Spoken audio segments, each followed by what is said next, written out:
So, to begin with, the experiences that I've gone through when approaching controversy would be living with a big family in a very confined space.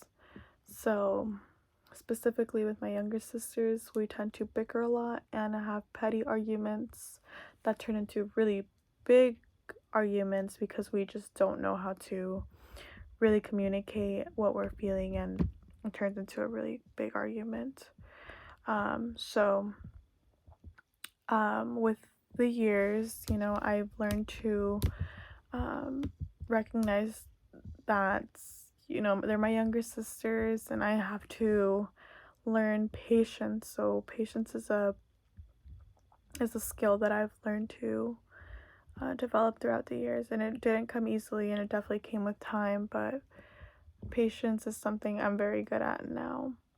So, chapter 8 describes that you have to acknowledge your group's environment to create a culture distinctive from groups that engage with conflict. So, my environment is, a large family in a very small space. So, nothing's gonna really change that um, unless my younger siblings move, but that's not gonna happen until a couple more years. So, um, definitely you have to kind of adapt to my environment in my case. And again, that's something that came with time, but I'm thankful that I learned at a younger age and not at an older age, because now that's the skill that I can use at work as well. So a time where controversy, or there was a conflict and I didn't take it, I didn't have the patience, was at work. So when you're arguing with someone, right, chapter 11 describes that you have to be courteous and polite, and take into consideration what the other party is telling you, right?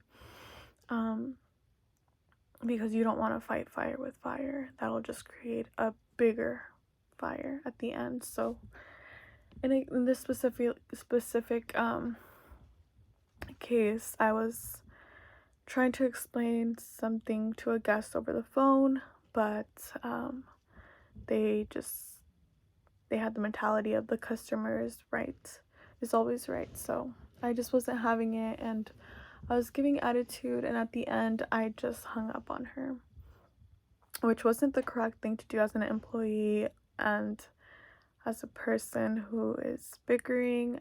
Instead, I should have um, empathized with her, and not that I wasn't helping her, but maybe helped her out a little better. And so I didn't have to hang up on her. Thankfully, she didn't call back. So that was great. So again, a skill that I have developed is learning patience and learning how to sympathize with people. Specifically, as a person that has worked many years with in guest services, I do know how to deal with people when they, are trying to conflict or trying to resolve a problem, or have a problem with themselves. I do know that you have to have patience, and you do have to be courteous and polite. Instead of giving attitude back, it's important to know that it's not personal. Everything that they're telling you is not personal, unless they're directly targeting you. But if they're just trying to bicker, specifically in guest relations, we just have to learn to really take note of what the problem is and come to a resolution. So yeah, thank you.